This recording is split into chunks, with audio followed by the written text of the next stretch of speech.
우리 인류는 그동안 어떻게 하면 우리가 이 땅 위에서 정말 사람이 아름답게 살 수 있는 아름다운 낙원을 건설할 수 있을까 하는 것을 많이 고민해 왔습니다.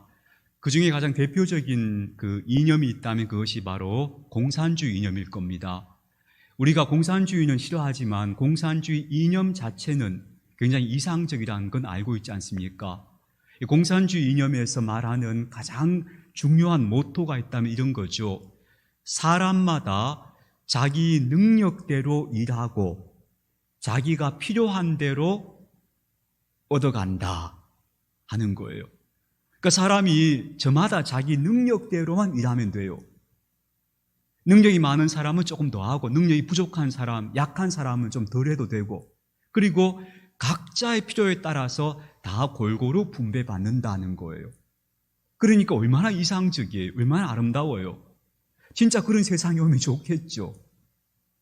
그런데 그런 공산주의 이념이 한낱 공상으로 지나고 만 것은 그 이념의 체계 속에 뭐가 빠져 있는가 하면요, 사람의 진보에 대한 이야기가 빠져 있는 거예요.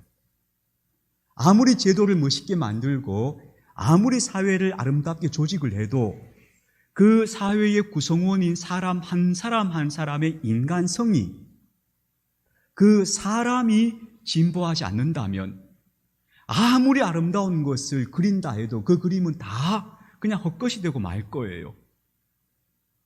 가장 중요한 것은 인간성의 진보다, 사람의 진보다 라고 봐야 하지 않을까 싶어요.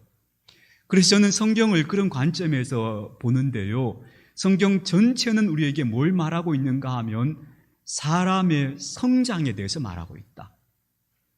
사람이 온전해지는 것, 사람이 하나님이 창조하신 원래의 아름다운 모습을 회복하는 것, 그리고 하늘 아버지의 온전하신 모습을 닮아가는 것, 그걸 꾸준히 계속 우리에게 말씀하고 있는 책이 성경이고, 교회는 그래서 사람의 성장을 위해서 모이는 모임이 교회다, 이렇게 정의해도 저는 틀리지 않다, 그렇게 생각하고 있습니다.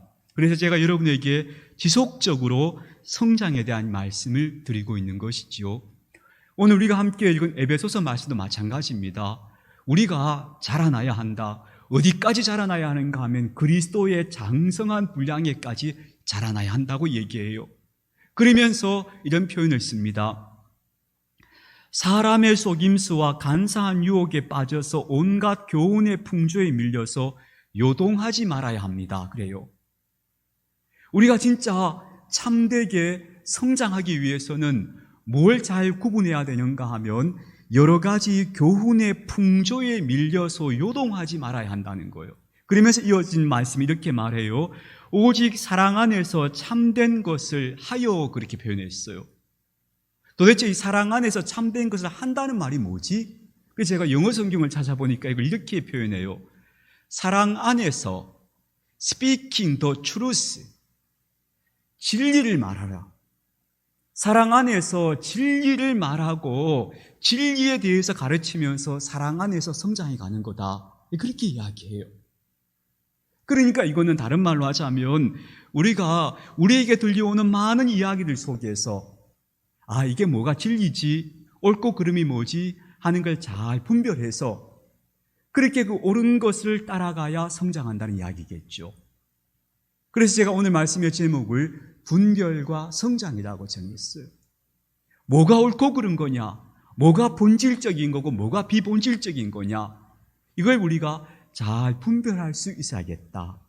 그래야 우리가 바르게 성장할 수 있겠다 하는 거예요. 저는 과거에 제가 좀 신앙이 미숙할 때 이런 생각들을 많이 했던 이런 생각들을 덜어 했던 것 같아요. 기도를 더 오래 하는 사람이 되는 거, 아니면 내가 기도 중에 더 신비한 것을 많이 경험하는 거, 그런 게 신앙의 성장이 아닌가라고 생각했던 적도 있었던 것 같아요.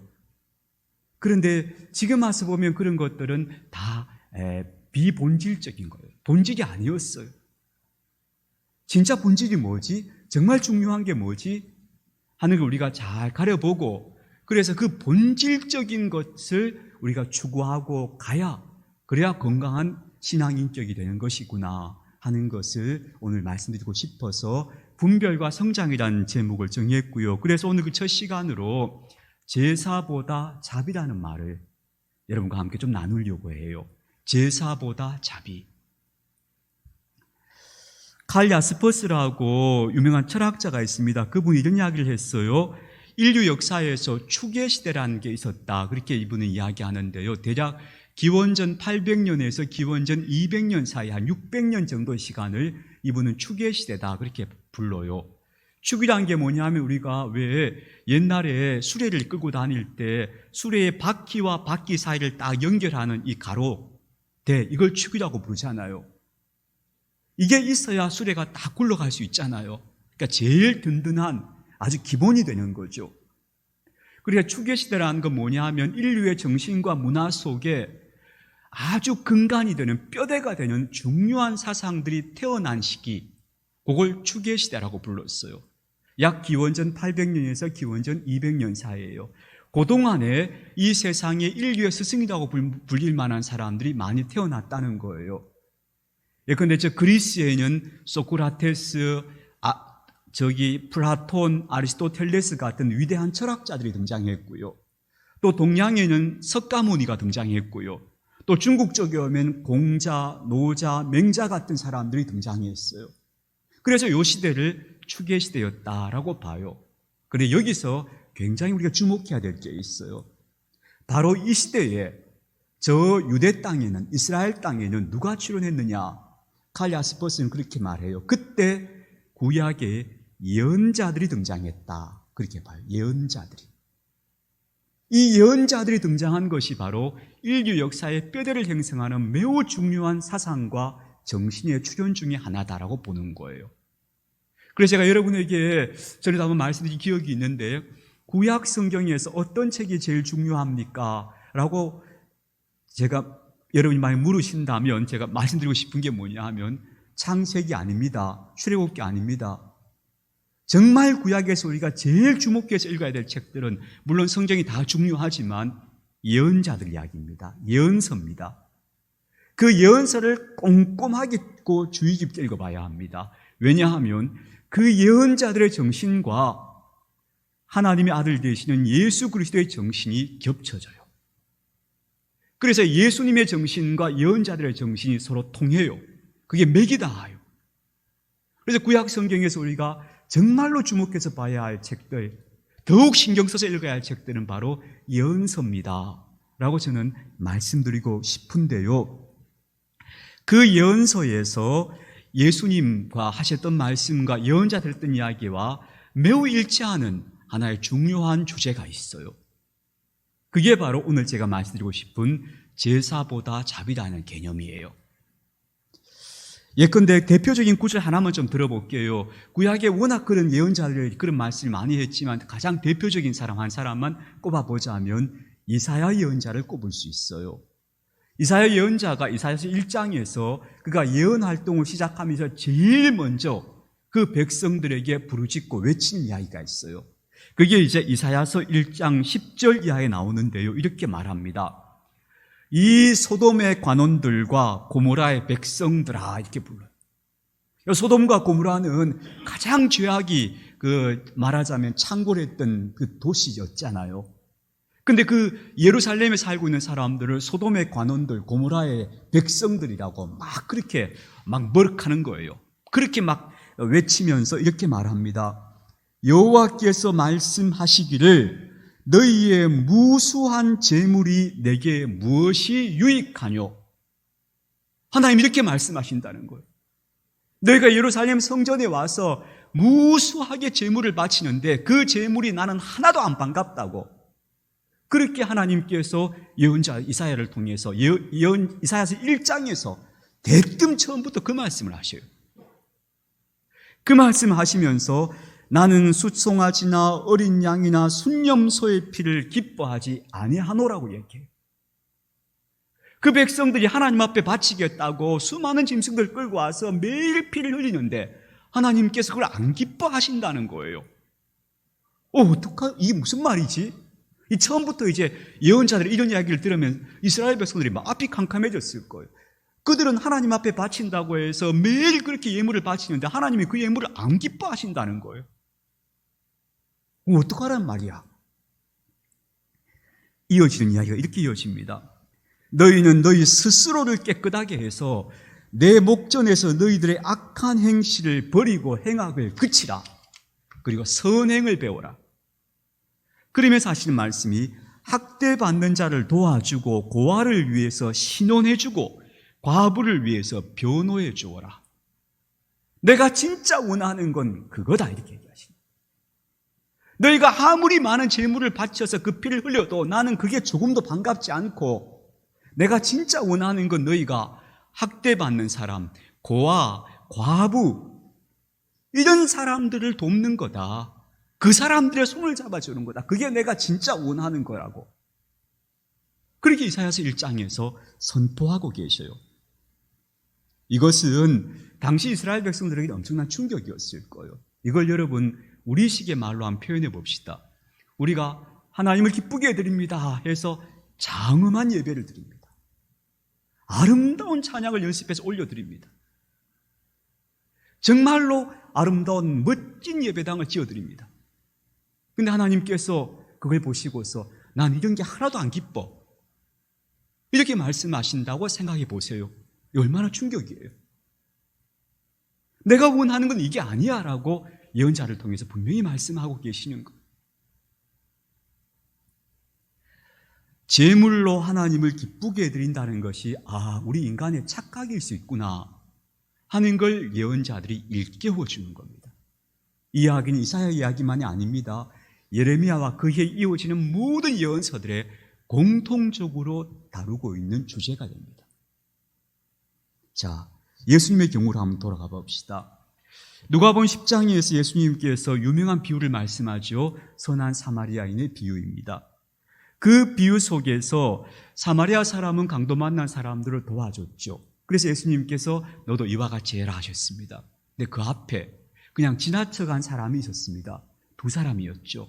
한 사람은 제사장이고 한 사람은 레위인이었습니다. 제사장과 레위인은 그냥 지나가요. 다시 말해서 가장 종교적인 사람들입니다. 이 가장 종교적인 사람들은 그냥 지나가고 오히려 이스라엘 사람들이 이방인들이라고 거리끼면서 상종하지 않으려고 하는 사마리아 사람이 그 강도 만난 사람을 도와줬다는 겁니다. 그리고 예수님께서 말씀하시기를 누가 진짜 이웃이냐? 그 사마리아 사람입니다 하는 대답을 듣게 하시고 그리고는 예수님께서 너도 같이 이와 같이 하라고 말씀하셨어요. 이게 바로 예수님께서 우리에게 주신 말씀이에요.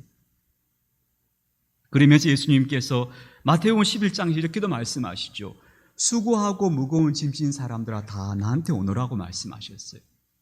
그래서 우리는 이 말씀을 들으면서 인생의 수고와 인생의 어려운 일들을 다 우리 주님 앞에 가져가야겠구나 이렇게 받아들이는데 그건 맞는 말이죠. 그러나 이 본문이 말하는 1차적인 수고와 짐은 뭘 의미하는 것인가 하면 수고는 종교적 수고를 말해요.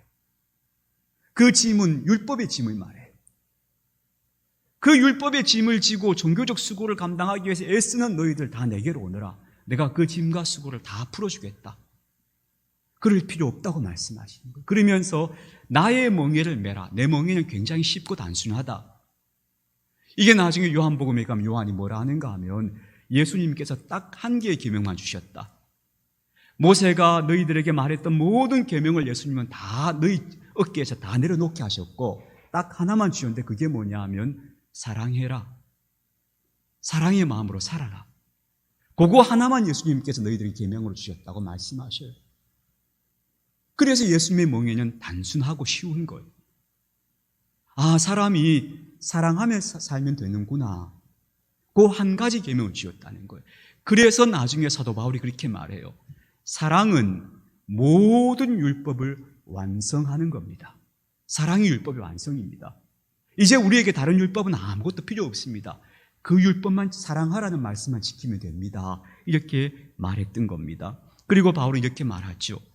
내가 사람의 방언과 천사의 말을 할지라도 모든 비밀스러운 지식을 내가 다 알고 산을 옮길 만한 믿음이 있고 내가 내 소유를 다 팔아서 남을 구제하고 심지어 내 몸을 제물로 내어줘도 그거 다 소용없는 짓입니다. 사랑이 없으면 그거 다 소용없습니다. 라고 얘기했던 거예요. 여기 마지막에 내 몸을 불사르게 내어준다는 말은 내 몸을 제물로 드린다는 거예요. 내 몸을 하나님 앞에 드리면 제물로 삼아 드려도 그 네 마음에 사랑이 없으면, 사랑을 행하지 않으면 아무짝에도 쓸모없는 짓이다 라고 바울이 분명히 얘기하는 거예요. 이걸 우리가 한마디로 딱 정의하면 뭐가 되는가 하면 예수님께서 마태복음 12장 7절에서 말씀하셨어요. 하나님은 너희들에게 분명히 말씀하셨다. 나는 제사를 원하는 게 아니고 자비를 원한다고. 하나님 분명히 이렇게 말씀하셨다. 근데 왜 못 알아듣느냐? 명백하게 이렇게 말씀하셨는데 왜 이 말을 못 알아듣느냐라고 예수님께서 그 당시 유대인들을 향해서 막 외치시는 거예요. 여러분, 우리가 정말로 분별해야 될 것이 이겁니다. 제사 중요합니다. 예배 드리는 거 중요합니다. 그러나 그보다 하나님이 더 기뻐하는 건 자비입니다. 자비. 이게 없으면 우리는 공연한 수고를 하는 것에 그칠 수 있습니다. 정말로 중요한 것은 제사 아니고 자비다. 이걸 잘 분별할 수 있어야 우리 신앙이 바르게 성장합니다. 그래야 우리가 건강한 믿음의 사람, 더 좋은 사람이 됩니다. 그리스도의 온전한 분량에까지 자라나기 위해서 우리 이걸 먼저 분별해야 된다. 저는 이것이 바로 그리스도인들이 딱 내디뎌야 하는, 정말로 이게 옳은 걸음이다. 옳은 한 걸음이 뭐냐? 아, 제사보다 하나님이 자비를 기뻐하시는구나. 이걸 먼저 명확히 하는 거다. 그래야 그리스도인들의 발걸음이 헛된 대로 안 간다. 이걸 저는 정확하게 오늘 여러분과 제가 인식했으면 좋겠다 싶어요. 그래서 구체적으로 이렇게 말씀드리고 싶습니다. 우리가 드리는 예배가 뭘까 하는 거. 예배가 뭘까? 우리의 지향을 우리가 매주 있습니다만 제가 우리의 지향을 처음 적을 때 이렇게 적었습니다. 처음에 우리는 삶의 중심을 예배에 둡니다. 이렇게 적었습니다. 그래서 그렇게 읽었습니다. 그러다가 한참을 그렇게 읽다가 제가 요거 수정할 필요가 있겠다. 어느 날 그게 딱 생각이 오는 거예요. 그래서 바꿨습니다. 우리는 삶의 시작을 예배에 둡니다. 라고 바꿨습니다. 이게 바뀐 거 여러분이 눈치채셨는지 모르겠는데요. 왜 그랬는가 하면요. 예배가 뭘 위한 거냐? 예배가 우리를 하나님 자녀답게 살게 하는 시작이 예배입니다. 우리가 하나님 앞에 와서 예배드리고 하나님을 바라봅니다. 그러면서 이 세상 바라보면서 세상 속에서 막 볼몰하던 우리가 저 너머에 진짜 살아계신 주인이신 하나님이 있어. 내 인생의 의미는 저분에게 있어. 하면서 우리가 다시 시선을 하나님을 향합니다. 그러면서 하나님을 기쁘게 해드리는 삶을 내가 살아야지. 다짐하는 게 예배입니다. 그 다짐과 내가 하나님 기쁘게 해드리는 삶을 살아야지 하는 결심이 없다면 우리가 드린 예배가 다 무슨 소용이 있겠습니까? 앞에서 이사야 선지자가 말했던 것처럼 아무리 무수한 재물을 바쳐봐라. 그거 하나님 기쁘게 해드린 줄 아느냐? 네가 자비를 행하는 삶을 살겠다고 결심해야 하나님이 너를 기뻐하시지. 그 말씀인 거죠. 그래서 우리가 드리는 예배는 항상 삶을 향한 예배가 되어야 합니다. 내 삶이 하나님 보시기에 더 아름다운 삶이 되어야 하겠습니다라는 것을 다짐하고 결심하고 또 때로는 반성하고 그러면서 내 삶을 빚어나가는 예배가 되어야 하지 삶과 이게 괴리된 예배, 하나님 앞에 와서 예배를 열심히 드려서 막 영광을 다한다고 막 예배를 드렸는데 거기서 끝나버리는 예배를 드린다면 그 예배는 절대 하나님을 기쁘게 드릴 수 없다는 것, 그게 바로 예언자들의 정신이고 예수님 하신 말씀이라는 것을 우리가 좀 꼭 기억했으면 좋겠습니다. 제가 유럽에 제가 가본 나라는 이태리밖에 없는데 이태리 가보니까 예배당이 진짜 어마어마합디다. 와, 진짜 입이 안 다물어져요. 성 베드로 대성당 거기 들어가 본 거 아닙니까? 가봤더니 여러분 여러분들 기회 되면 제가 한 번씩은 꼭 가보시면 좋겠다 싶어요. 사람이 어떻게 이런 걸 만들었을까 싶을 정도로 막 입이 딱 벌어지는 그런 성당을 지어놨어요. 뭐 들어가 보면 규모가 막 어마어마하고 뭐 거기에 있는 게 보물 아닌 게 없습니다. 막 진짜 너무 대단하다 싶을 정도로 압도당하는 그런 기분이었습니다. 그래서 제가 같이 갔을 때, 성지순례 갔을 때 이제 몇 시까지 요 성당 앞에 나오세요 하는데 제가 시간을 잃어버린 거 아닙니까? 그 안에서. 하도 정신이 막 나가가지고 어쩌자고 이런 걸 만들었을까 싶어서 막 정신을 잃어버릴 정도로 그 안에서 막 그랬거든요. 그런데 그걸 보고 오는데 마음이 너무 복잡한 거예요. 여러분도 한번 잘 생각해 보세요. 그 어마어마한 대성당, 우리가 뭐 입을 탁 벌리는 그 대성당 짓기 위해서 가톨릭 교회에서 뭐 한 줄 아시죠? 면죄부를 팔았습니다. 면죄부. 야, 돈 내라. 돈 내면 네 죄가 사한다. 너 돈 내라. 돈 내면 네 부모, 지옥 간 부모도 다 구원할 수 있다. 면죄부를 전 유럽에 팔았습니다. 그러니까 그 돈 다 끌어모아서 만든 게 성 베드로 대성당이었습니다. 그럼 우리가 그 대성당을 보고 와 놀랍다, 하나님 영광 받으시겠다 할 수 있습니까? 그 대성당을 짓기 위해서 성경을 왜곡하고 돈 받고 용서를 팔아버린 그 교회의 죄악을 하나님께서 그걸 받아들이시겠습니까? 근데 어떻게 그 성당이 하나님을 영화롭게 하는 성당이 될 수 있겠습니까? 이게 말이 안 되죠. 아무리 그 압도적인 아름다움에 우리가 막 혼이 나갈 정도라도 그거는 진짜 아닙니다. 그런 식으로 세워진 것은 결코 하나님을 원하시는 건축물이라고, 하나님을 예배하는 성전이라고 말할 수가 없을 겁니다. 우리가 좀 이런 뚜렷한 의식이 있어야 될 것 같아요. 그래서 역사적으로 보면요, 어마어마한 헛수고들이 많았습니다. 하나님의 이름을 위합니다, 하나님 영광 돌립니다 하면서 인생이 저질렀던, 인간들이 저질렀던 말도 안 되는 헛수고들이 이 역사상에 수없이 존재했습니다. 저는 지금도 한국교회 내에는 그런 일들이 많을 거라고 생각합니다.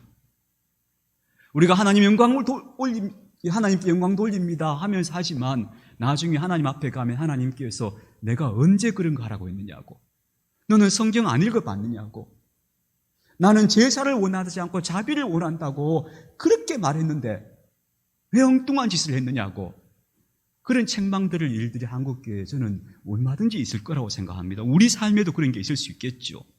그래서 정말 우리가 살아가는 삶이, 또 우리가 드리는 예배가 하나님 뜻대로 살겠다는 결단이 없다면 그 예배는 하나님 기뻐하실 예배가 될 수 없을 것이다 생각합니다. 그래서 예배는 드렸다고 끝나는 게 아니고, 예배 시간에 우리가 막 영광 올려드렸다고 끝나는 게 아니고, 예배는 반드시 삶의 시작이 되어야 합니다. 하나님 기뻐하시는 자비의 삶을 살겠습니다라고 하는 결심이 이 예배 중에 일어나야 한다. 그래서 예배는 반드시 삶의 시작이 되어야 한다. 그리고 다시 돌아와서 자신을 돌아보며 또다시 하나님의 뜻대로 살겠습니다를 결심하는 삶의 시작, 그 삶의 시작이 바로 예배가 되어야 한다는 것을 꼭 오늘 말씀드리고 싶습니다. 그러면서 하나님께서 정말 기뻐하시는 것이 자비라 하셨는데, 그럼 이 자비를 우리는 구체적으로 어떻게 실천할 수 있을까? 저는 사도 바울이 이걸 굉장히 쉽고 간단하게 우리에게 설명해 주었다고 생각해요. 사도 바울이 사랑에 대해 설명하면 고린도전 13장에서 여러 사랑의 정의들을 얘기하는데, 저는 뒤에 나오는 거는 제가 다 너무 복잡하고 저도 그렇게 못 살 것 같아서 그건 그냥 접어두고 딱 두 가지만 저는 생각하고 있어요. 항상 이 두 가지만 저는 이게 사랑의 핵심이라고 생각하는데요, 그게 자비의 정신이라고 생각해요. 첫 번째 뭐냐면 오래 참는 거다. 참는 거다. 두 번째 온유한 거다.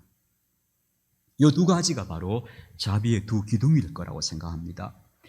오래 참는다는 것은 단지 내 못마땅해 죽겠는데 내가 화내면 안 되지, 참을게 이런 거 아닐 거예요.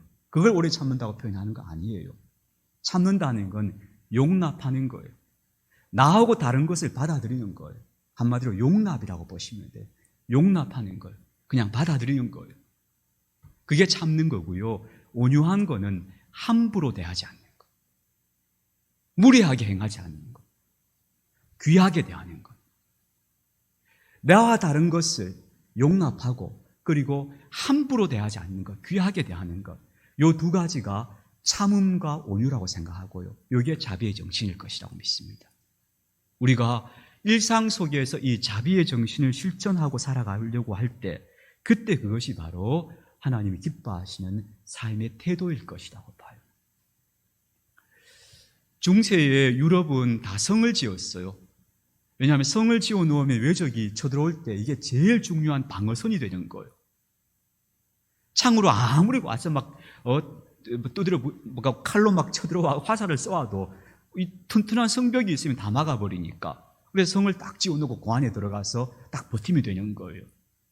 그래서 서로를 보호하기 위해서 성을 쌓았거든요. 근데 이 성이 언제 무너지는가 하면 대포가 발명되면서 무너져요. 대포를 쏴버리니까 성벽이 아무 소용이 없는 거예요. 다 무너져버려요. 우리 인간의 죄가 뭔지를 아시죠? 원죄. 제가 원죄가 뭡니까 하면 제가 간단하게 설명드린 적이 있는데 이런 개념들은 여러분 딱 외워두셨다가 다음에 제가 한번 질문 드리면 또 답을 해주세요. 자기중심성이에요. 항상 뭐든지 자기중심으로 생각하는 그게 원죄예요. 인간의 자기중심성. 하나님 없어요. 이웃도 없어요. 내가 딱 중심이에요. 그게 인간의 원죄예요. 인간의 그 원죄의 견고한 성을 무너뜨리는 방법이 뭐겠어요? 어떻게 무너뜨리겠어요? 막 울고 회개하고 돌아서 와도 또 자기중심적이에요, 인간이. 그 자기중심성을 무너뜨리는 저는 대포 두 방이 있는데 그게 용납과 무례하게 행하지 않는 것. 다시 말해 참음과 온유라고 봐요. 이게 꾸준히 우리 속에서 참음과 온유가 연습되어지면 그때 우리 안에 있는 견고한 자기중심성의 성벽들이 자꾸 낮아질 거예요. 그렇게 우리가 다른 사람이 보기에 말하자면 이렇게 받아주는 사람이 되는 거예요. 남을 받아주는 사람.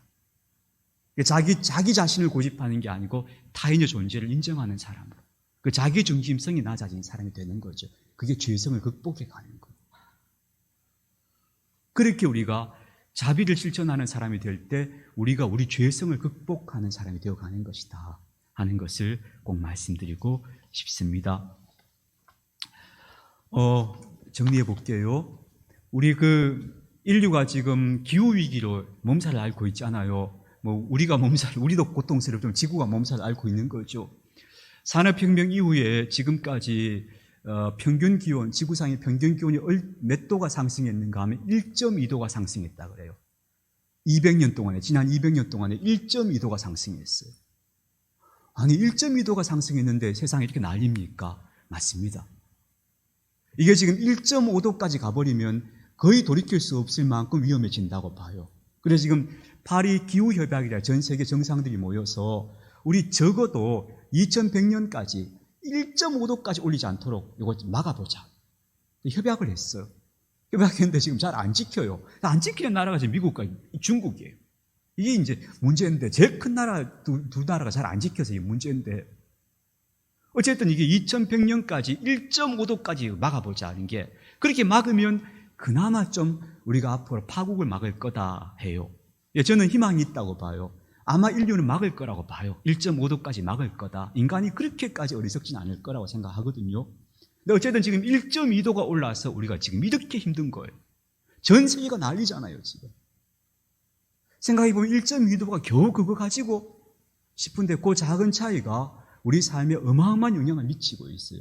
저는 이걸 보면서 어떤 생각이 들어지는가 하면 우리 인간이, 우리 한 사람 한 사람이 조금만 진보하면 우리의 의식과 생각이 조금만 달라지면 이 세상에 정말 큰 변화가 나겠다 싶은 거예요. 오히려 그런 가능성을 볼 수 있다고 생각해요. 사람이 좋아져야 돼요. 인간성이 진보해야 돼요. 우리 사회가 어떻게 되고 무슨 시스템을 만들고 무슨 제도를 만들고 법을 어떻게 고치고 또 그래 보세요. 사람이 똑같으면 똑같은 일이 또 반복될 거예요. 우리가 조금이라도 한 뼘이라도 나아져야 돼요. 그게 뭘까? 저는 우리 그리스도인들이 좀 앞장서야 한다고 생각하는데요. 우리 그리스도인들이 먼저 하나님이 진짜 기뻐하는 건 자비의 삶이구나. 우리의 삶을 자비도 없게 사는 거구나. 하나님이 그 삶의 제사를 정말 보고 싶어 하시는구나. 그걸 기뻐하시는구나 생각하면서 이제 헛발짓 좀 그만하는 거. 그럼 제발 좀 하나님 영광 돌립니다 이러면서 헛된 짓 좀 그만하는 거. 그거 좀 그만하고 우리 삶을 하나님 기뻐하시는 자비의 삶으로 바꿔가는 거. 그 한 걸음이 저는 세상을 바꿀 수 있는 정말 좋은 가능성으로 다가가는 것이다. 그렇게 하고 있어요. 생각해요. 그래서 자꾸 사람의 성장이 교회 성장입니다 하는 말을 반복해서 우리가 읽는 거예요.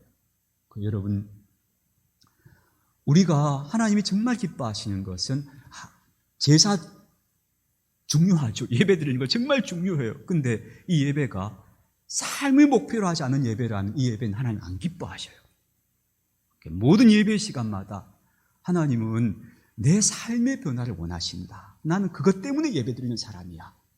예배는 그렇게 내 삶의 시작이 되어야 해. 이 의식을 좀 분명히 가지고 하나님 기뻐하시는 삶은 자비야. 용납하는 거야. 그리고 함부로 대하지 않고 귀하게 대하는 거야.